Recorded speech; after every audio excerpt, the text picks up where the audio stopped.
I'm Ginger Nelson, and welcome to Tea Time. Today I actually have a co-host on the set with me, Kyle Dean. Welcome, Kyle. Hey, honored to be here, Ginger. Thanks for having me. And the reason I have Kyle on the set is because we're going to talk a little football today with Larry Dean. Welcome, Larry. Hey, I'm glad to be here. Thanks for having me.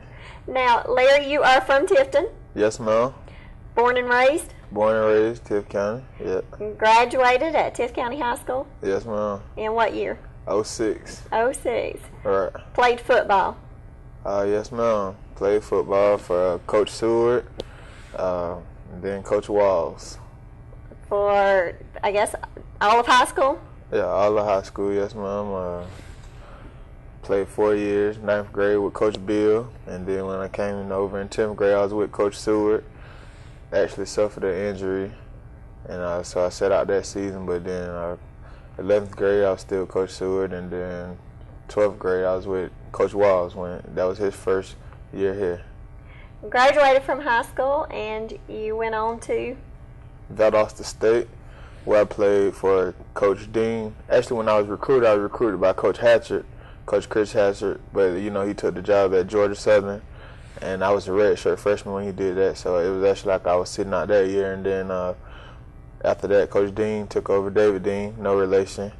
And we got Deans everywhere. I'm sitting between two Deans. Yeah, he is a good guy though, man. He taught me a lot. He got me coached up well. I played for him for 4 years. Him and my defensive coordinator by the name of Joe Tifton, a good guy, man. Knows a lot of football. Taught me a lot of stuff. So you went to Valdosta State. You played football. Now, what position did you play? Well, at Valdosta State, they recruited me. I was a free safety, and in high school, I played free safety. But after that red shirt year, put on a couple more pounds of muscle and moved me down to linebacker. So, yeah, now I'm playing linebacker. I've been playing linebacker ever since. And you graduated with what degree? Criminal justice degree. Wow. Yeah. Did you do good? I did great. I would like to say I did well. Well, education is important. It's very important. It's a must. And this day and age, it's very important to have that paper behind you. And that's something that you come back to Tift County and try to influence the kids who are growing up that education is important. Yeah, I do that. Do a lot of things throughout the community, man, just to get them excited about, school again. It's kind of mundane to the younger generation. It's not as cool anymore. You don't see people in powerful positions, embracing that role and taking it on to, reach out and teach the kids that, hey man, you need this school too. I mean, I'm here, but every story isn't going to be that successful, so you have to have a plan B, and that's very important, and it's vital in this day and age that you have that paper behind you. That's right. A lot of people go through school, go through college, maybe playing football, and then they graduate from college, and they may or may not go pro, but they don't always, if some of them go pro, but they don't always graduate from college, and you need that paper. Yeah, that is true. And in most of those cases, the guys are just fortunate and blessed to have that opportunity to play the game of football. But even with that being said, you're not going to play forever. So you still have to have a backup plan. You never know. You could play 1 year, 1 day, 10 years. You could get hurt any day. Yeah, well. We don't want to talk about that. We won't talk about that. We don't really want to talk about that, but that is a reality though, and for a lot of people that does happen, and it's very important that you have a plan to fall back on, and you're always thinking about what if. It's kind of something that you put in the back of your mind, but at the end of the day, you still have to have that type of perspective on the game. That's right. Larry, let's talk a little bit about your football accolades. You came out Tift County High School. You mentioned 2005 senior season. Jay Walls was the head coach first year. Right. 2003, take me back to that day. You were injured. You were slated to start for Coach Seward. Right. We ended up going, I think, 2-8 that year. We had a bad season. Man, your defensive presence would have made a difference in that defensive backfield, but you had a pretty significant injury. Yeah, we coming in 2003. We had a good off season. Coach Seward and Coach Davis and everybody. We was working pretty hard for all the coaches, and we bought into what they were trying to get accomplished. And just a freak accident, man. Unfortunately, one day on the practice field, I got rolled up. And we didn't think it was anything too serious. I was still trying to play and practicing, Dr. Ellis, and then we were just rehabbing it and just thinking it was a high and low ankle sprain. And after it took like 2 weeks and the swelling still didn't go down, they said, we need to get you checked out. So we went over to Dr. Patterson's office, got the x-ray, and found out that I had a fractured my ankle. So that sidelined me for the rest of that season. But it gave me perspective, though, because, you know, just out there watching the boys and, you know, not being able to help in any way, that's just a feeling that you don't really want. But, you know, sometimes God will take it from you just to make you even appreciate it that much more. So absolutely, it was a blessing anyway. And you came back in 2004 and had a really strong season. You were named first team All-State, All-Region Defensive Player of the Year, and the Tifton Area Defensive Player of the Year as well. This was the first of two that you would get back-to-back in 2004 and 2005. 127 tackles. You really were playing well. The team went 5-5, but you had a great season.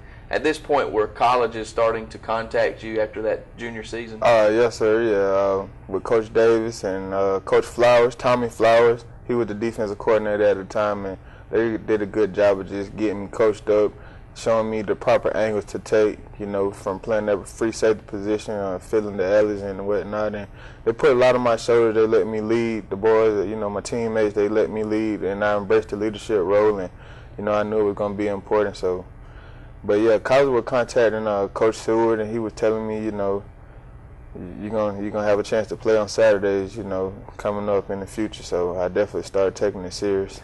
You followed it up with 100 more tackles, first team All-State in 2005, All-Region Defensive Player of the Year for Region 1 5A. Jay Walls, the new head coach, you mentioned him. Right. You go 7-4 that year, and you got a chance to play in a playoff game at Stevenson. One of the games that a lot of Tift County fans will remember for a long time. 6-3 loss to a team that had about 7 Division I signees, if I could recall. Yeah, that was along with the Marcus Balls and the Cunninghams and all those guys that, you know, I got to know a little better because I played with them in the All-Star games. But yeah, it was definitely a heartbreaking loss, and, you know, our senior class wanted to be the class to take us to the promised land again, and, you know, we had put up, you know, a good fight. But, you know, all good things must end, and, you know, it was big for the city, though, just to even accomplish that much. And, you know, coming in with the new coach, Coach Walls, and Coach Ben Simmons, and still was working with Coach Davis, though. You know, that's my guy. He also taught me a lot of stuff about the defensive back position. So they just put a lot on my shoulders, and I was able to bear it all, you know, with the help of my teammates. So, yeah. Real quickly, influences in the community. You mentioned some of the coaches. Some maybe at the middle school level that you might want to mention. Oh, man, I tell you, Coach Bud Willis. That was the first coach that in 7th grade that ever just stood out to me. You know, my dad tell me all the time, you remember what Coach Willis said? And I was in the 7th grade, probably after like the second game, he looked at me and he said, son, one day you'll be All-American. And I remember it plain as day. And, you know, that was very important. All the coaches, Coach Bill, Coach Rusty Smith, Coach Dykes, Coach Abbott. Like, I don't think that I've had a bad coach just to tell me anything wrong. You know, they always they just saw it in me, wanted me to get better, and, you know, they wanted the most out of it, and they knew that I wanted the most out of myself, and I had high expectations. And along with my dad, you know, he's at every practice, and he's one of my biggest critics. He like to say he's my biggest, but I kind of think that I'm my biggest critic, you know, but he going to give it to you when you do right, and when you do wrong, he'll let you know. Well, we're going to go to a quick break, and when we come back, we're going to talk more to Larry Dean about a difference that he makes right here in Tift County. We'll be right back. There were no hidden fees on anything. The price that I saw on the internet was the exact price that I paid. Cook4.com is the best place to go online, and Cook County Ford is the best place to go on US 41. I like it when they don't rush you or hassle you. They give you all the time you need down here at Cook County Ford. You wouldn't let money just blow out of your house. So when your AC or heater is on, make sure the doors, windows, and fireplace flue are shut tight. If you're headed out, turn down the AC or lower the heat by 10 degrees. And always keep your water heater set at 120. A little bit of common sense goes a long way. Get more great tips at energysaver.gov.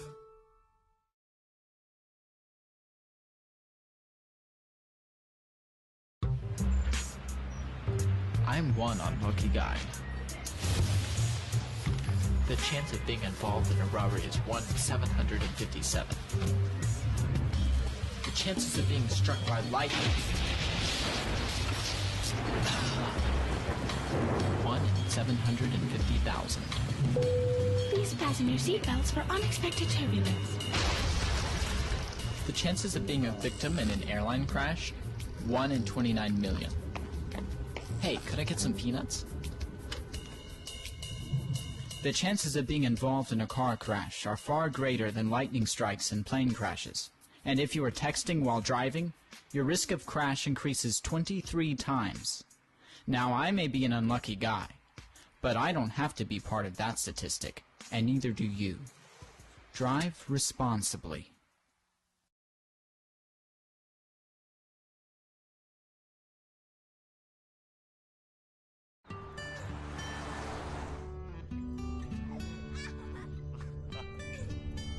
They say that when you're facing extreme danger, your life flashes before you.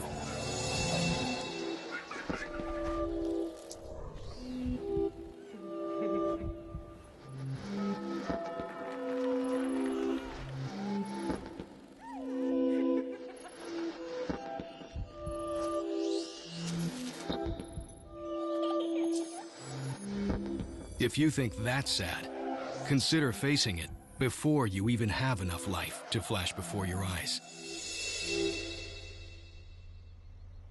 Car crashes are a leading killer of children 1 to 13. Deaths and injuries can be prevented by using the right car seat. Visit safercar.gov/the-right-seat to know what is appropriate for each age and size.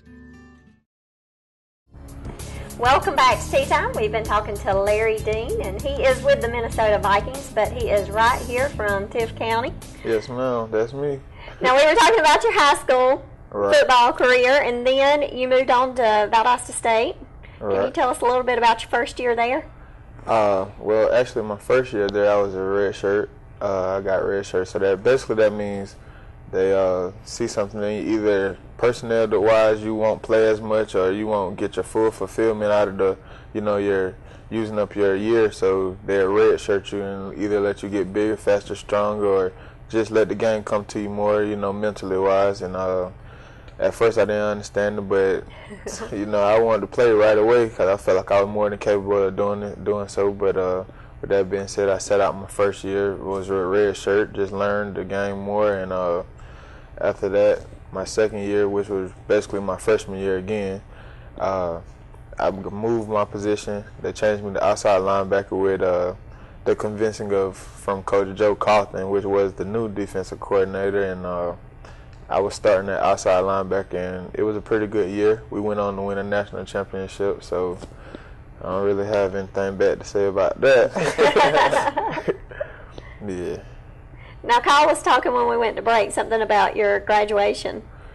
Oh, yeah. Well, if you fast forward to my senior year, after my senior year, I was, getting ready for the pro days and all that type of stuff. But after all that was done, it was a lockout in the NFL after the draft. So it was a lockout, so you didn't know what was going on if you didn't get drafted and you wanted to still play and you wanted to be a free agent or anything. You didn't hear anything from any teams because they weren't legally allowed to talk to anybody, any of your agents or anything. But my agents and my supporting cast, man, my family, my dad and everybody, my brothers and sisters and everybody just told me just stay positive, stay prayed up, and they were sending prayers up, and the blessings just came down, man. As soon as the lockout was lifted, the Minnesota Vikings, well, actually my agent, Justin, I have two agents, Justin and Joel Turner, they're brothers, and they called me and said, get ready, big man, you're going to be a Viking. So as soon as I got on the phone with them, the Vikings were calling me saying, congratulations, we want you to come to Minnesota. And as soon as I hung up with them, because I actually in the July semester class, probably like a week left, just finishing up class, that was what I needed to graduate.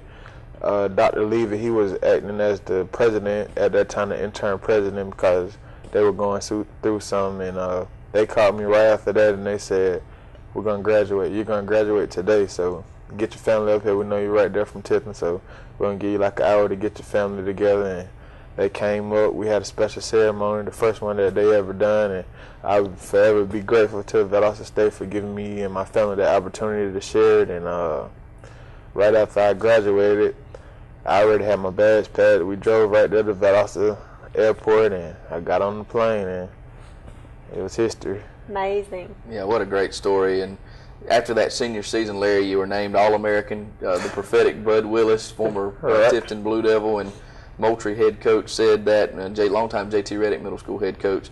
You were All-American, National Defensive Player of the Year, South Region Player of the Year, and also the Gulf South Conference Player of the Year. From that time in 07 through that time in 2010, you amassed over 350 total tackles, which is in the annuals is the best ever in terms of defensive players.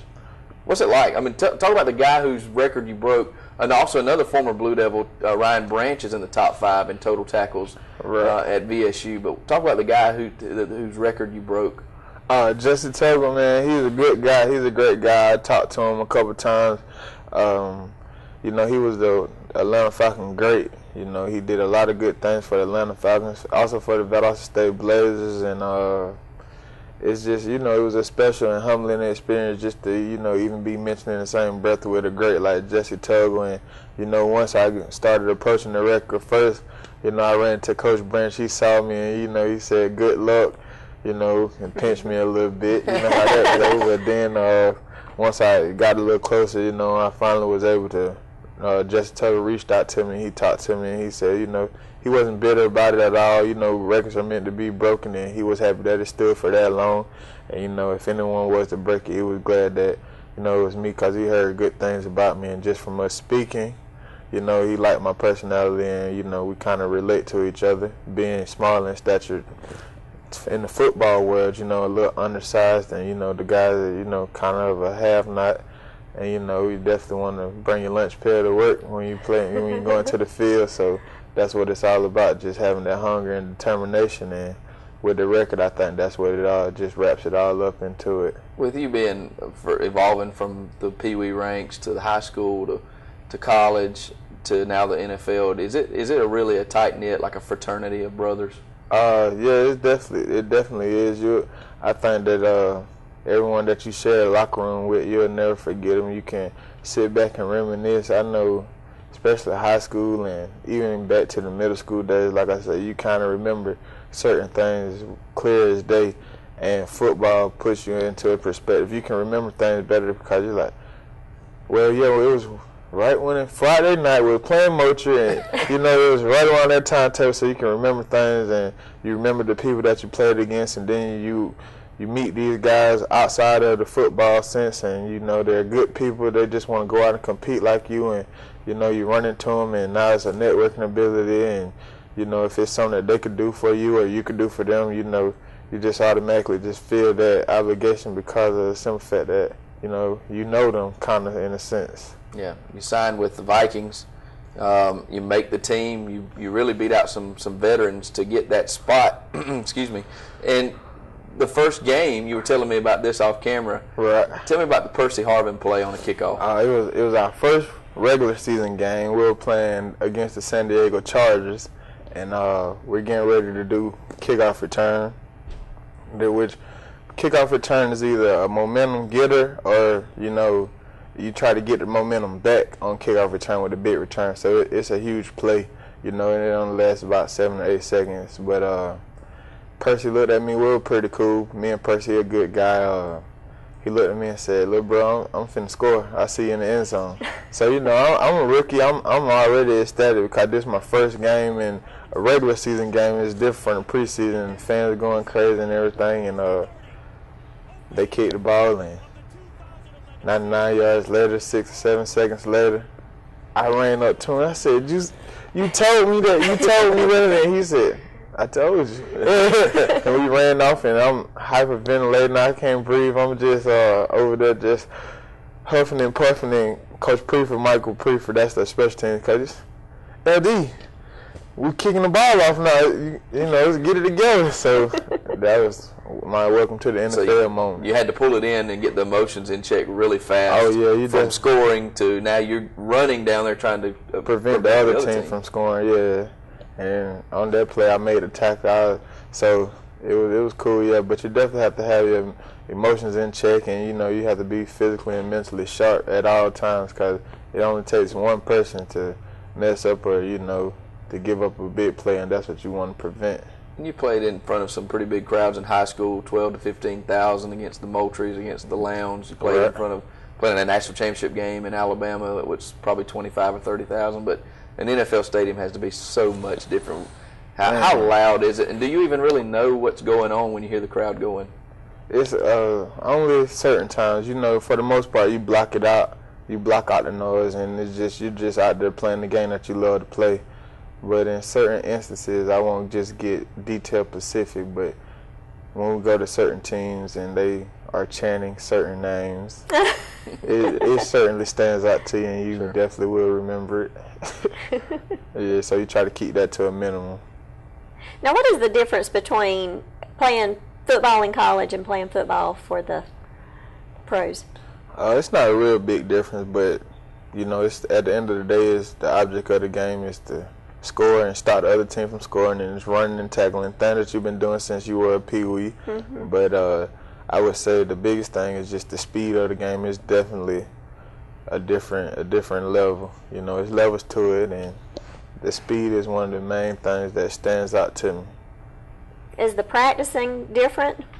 Yeah, you definitely have to practice smarter. You have guys that have been around for 10 years, with the same system, so it's kind of mundane to them, but they still had a love for the game. So, you're not just running around beating up on each other as much. You have to keep your body in tip-top shape. And, in high school or college or something, you're going to go full pass and you're just going to, you're just going to hit each other. That's what you're going to do. But pretty much in the NFL, it's more like we know that you all know the game of football, and it's pretty much a lot of stuff you do on your own with your tape watching, and you got to develop habits on your own, So it's a lot of stuff that's left up to you, as far as no one's going to spoon feed you and say, you need to do this or watch that. The coaches are there, and they do help. But at the same time, you have to have a lot of good habits on your own. It's maturing. Yeah, exactly. Because it's a game that you love to play, but at the end of the day, it's your job, it's your profession. You have to be a professional because you get paid to do this, so they're expecting you to do your work, So that's the mindset that I have, and I think a lot of the other guys have it, and the successful people, you ask anyone, a successful player, and they'll probably tell you the same thing. Absolutely, Larry, and we talk about the NFL dream. That's out there for so many people. Right. Who are playing small college ball.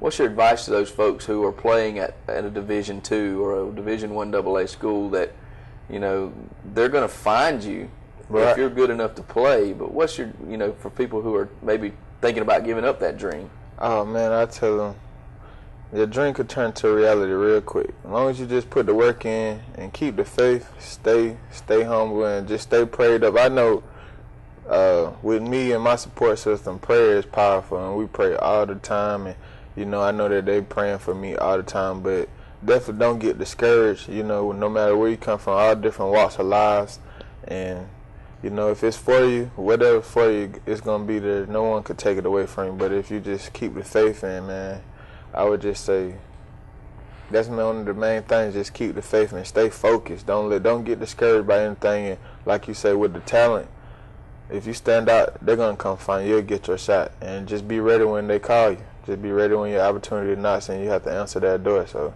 you definitely don't want any wasted opportunities. Well, Larry, I know that you like to try to make a difference in some kids' lives. And when we return from break, we're going to talk more about that and the camp that he held right here in Tift County. We'll be right back. Cool. Look at me. Hey. Raymond, look at Mommy. Maybe the light hurts his eyes. Maybe she's just not hungry. Maybe he can't hear us. Maybe we're not stimulating him enough. Maybe it's a phase.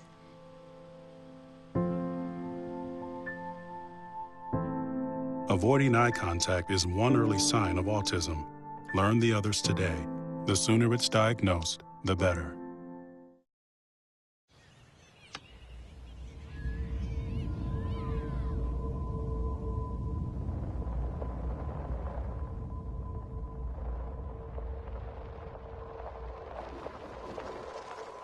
7,000 high school students drop out every school day.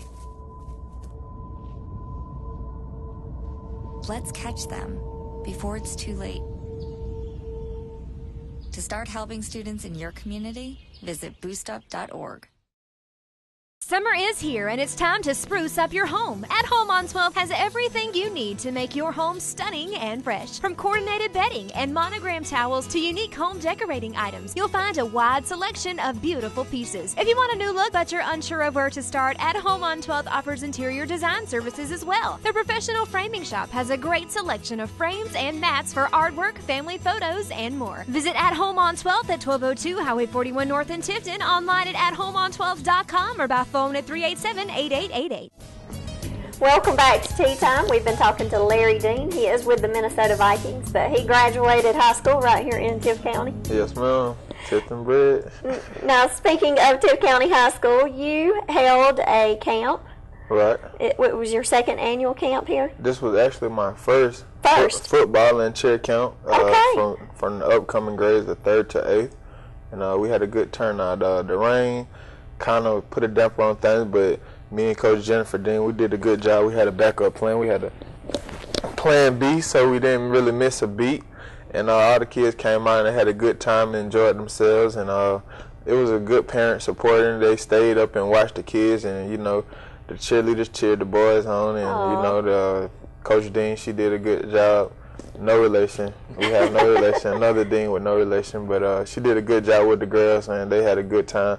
I have 12 nieces and nephews, so they were able to participate in the camp, and they're still talking about some of the things they learned at the camp, so it was a good deal. So it was a day camp for football and also a day camp for cheerleaders. Yeah, we had it at the same time. The boys were down on the gym floor because of the rain, and the girls were up in the cafeteria area, and they learned some good cheers.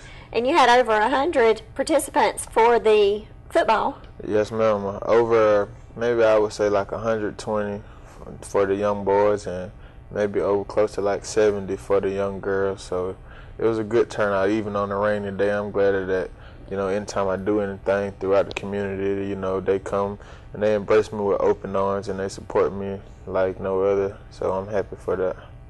But what a difference you can make in a child's life. Yeah, exactly. I mean, growing up, I can't really remember. Growing up here, I know that there are and have been some NFL players, and some got to go on to the next level and play.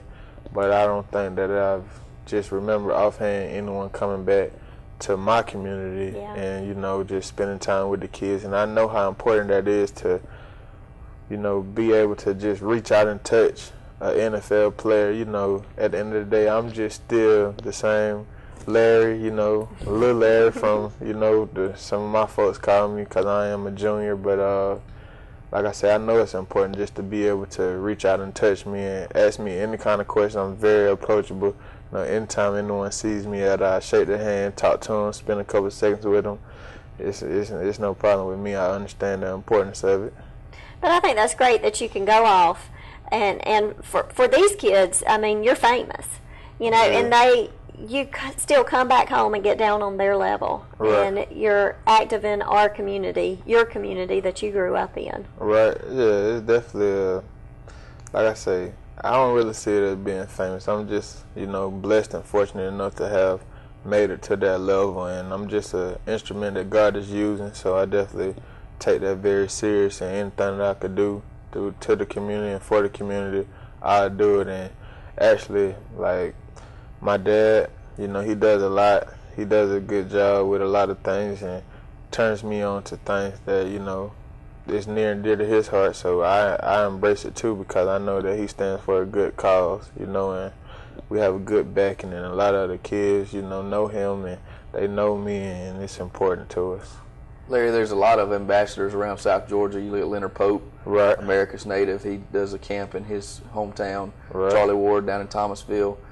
There's been a lot of unfortunate violence on the south side of Tifton and all across our county. Just one the other day in Tift County. Right. How important is it to get to these kids and instill a positive attitude and a positive work ethic early in their lives, rather than them being 25, maybe in jail for the last 7 years, and then they're trying to start over after that. Right, yeah, that's unfortunate, man, that so much has been taking place and transpiring throughout the past time, man, but we definitely trying to put a damper on that, you know, and get to the young kids while we can and show them that there is a different way.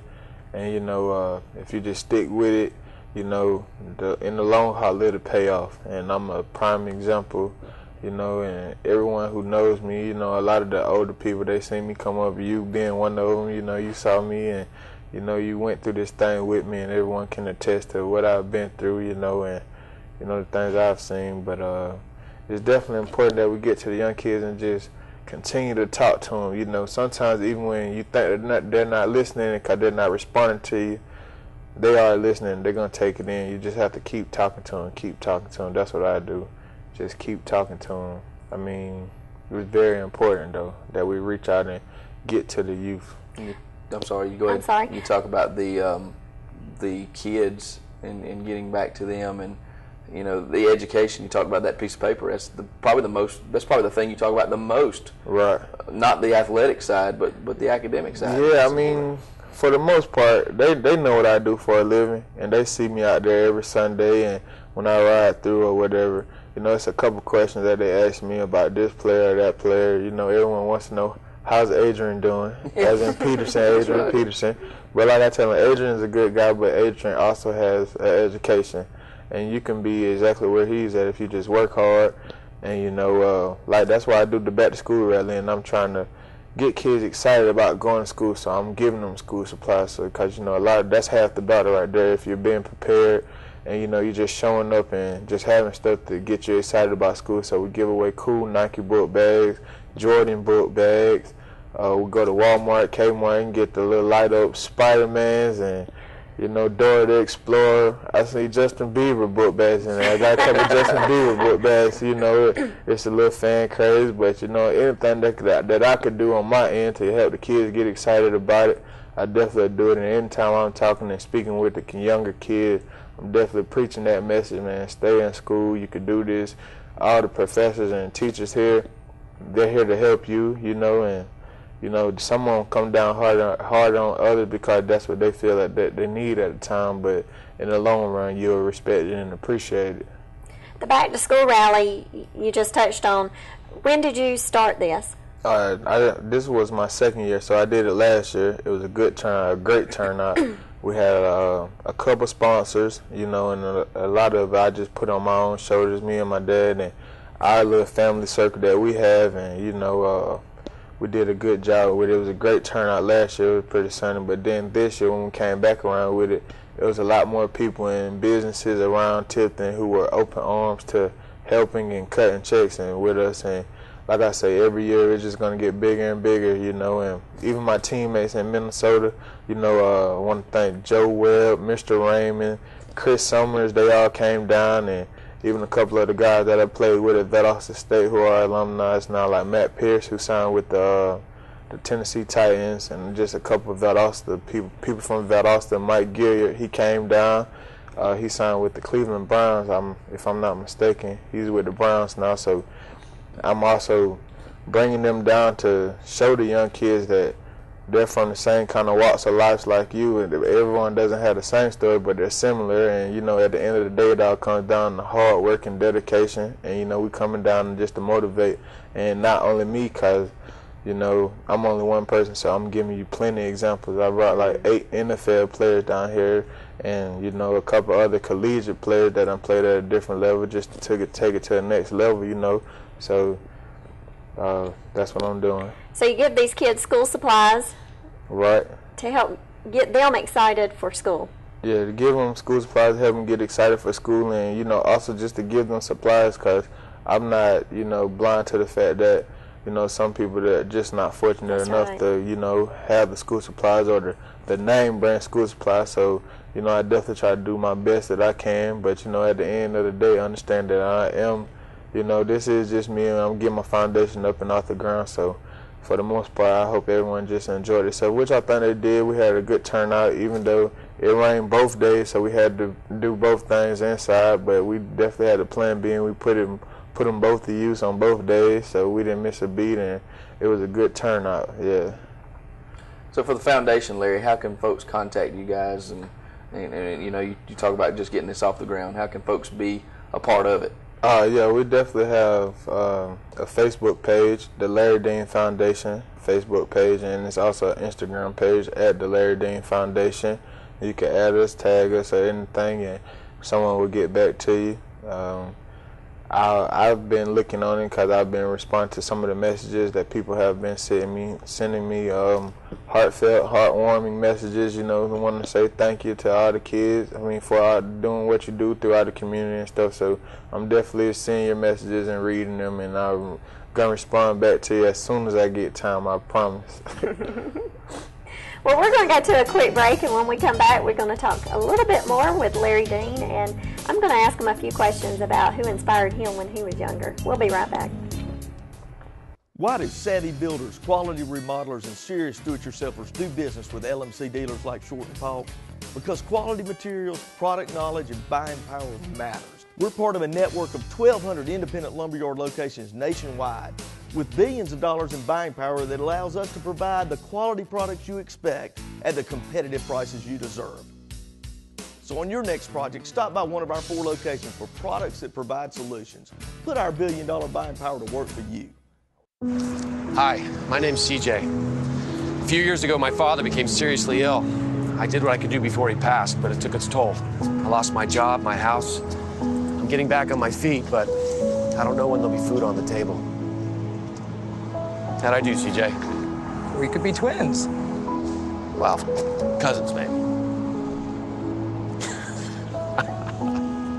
Play a role in ending hunger. Visit feedingamerica.org/hunger and find your local food bank.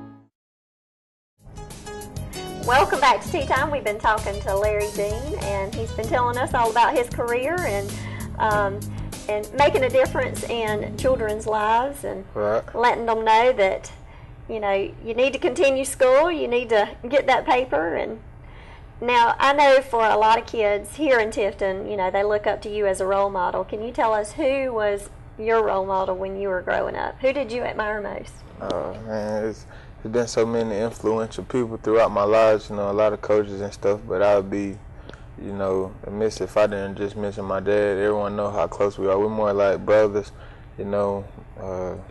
He's taught me so much and continues to teach me every day. And my late grandmother, she passed. It was my great-grandmother. Her name was Hazel Smith. You know, she's instilled so much in me, especially how powerful prayer is. And it's so many, I don't know, I don't want to just leave anyone out, so I want to just go out naming people. But, you know, off the top, I just had to name those 2 people, you know. I know you mentioned your dad and what a big part he is in your life and a role model he is in your life. You know, that's one thing about kids these days. There are a lot of kids who are growing up, even right here in Tiff County, who do not have that father role model. And, you know, if they can look up to you and you can make a difference in their life, I mean, that's a great thing. I mean, because, you know, there are plenty of kids that are growing up without dads. Yeah, that's very important, and, you know, I don't mind it. I mean, I don't have a child of my own yet. You know, I haven't, you know. Don't rush it. Yeah, I'm not going down that path as of right now. You know, I'm just staying focused. But definitely in time, you know, they see me out in the community and I'm doing things. I'm definitely approachable and, you know, giving out advice and guidance to the younger kids, and it ain't no problem. So you have something going on tonight? Yes, ma'am. Tonight I'll be at Logan's from 6 to 7. Logan's Restaurant from 6 to 7 p.m. Signing autographs and raising awareness about lupus. It's Lupus Month, and Miss Pat McKinnon, she'll be actually set up. Her and her volunteers will be set up from 4 to 9, and they'll be selling T-shirts for the lupus awareness. And also Saturday at the Georgia Firebirds game is going to be dedicated to lupus. And everyone could come out and have a good time. I know I'm going to be there, and Travis Pratt's also supposed to be there, so it's going to be a good deal. Awesome. And lupus, that color that they're known for is purple, which goes right alongside exactly. So Minnesota Vikings. That fit right in, yeah. Well, we appreciate you being on the show today. Hey, thanks for having me. I enjoyed it. When are you heading back? I'll be here for maybe another week, and then I'm going to go down to Birmingham with Joe Webb. He's putting on his camp, and I'm just going to return the favor since he came down to mine. You know, one hand wash the other, so he came down to mine, and I'm going to go down to his, and then after that I'll head out. When do you start back practice? Practice or like training? Training. I'll never stop. Never stop. Never. You're still working out. I want to touch these. My husband said, "Hey, watch it now." Yeah, I definitely don't want no problem with that. Now, do you stay fit? I mean, you have to stay fit. Do you work out every day? Yes, ma'am. Yes, ma'am. For the most part, except Saturdays. You know, I have a baby sister, Diamond Dean. I call her Big Baby. That's our day. We do go to the movies and stuff like that. Well, that's great. Yeah. Well, we appreciate you coming back to Tift County and making a difference in children's lives and helping them see the importance in school and getting that paper and not giving up on their dreams. No problem. Thanks for having me. I appreciate just the opportunity. And thank you, Kyle, for being my co-host today. Anytime we can talk with Larry and talk football, I'm all in, so I enjoyed it very much. Appreciate you, Kyle. And we'll see you next time right here on Plant Tift Net's Wiregrass Channel 3.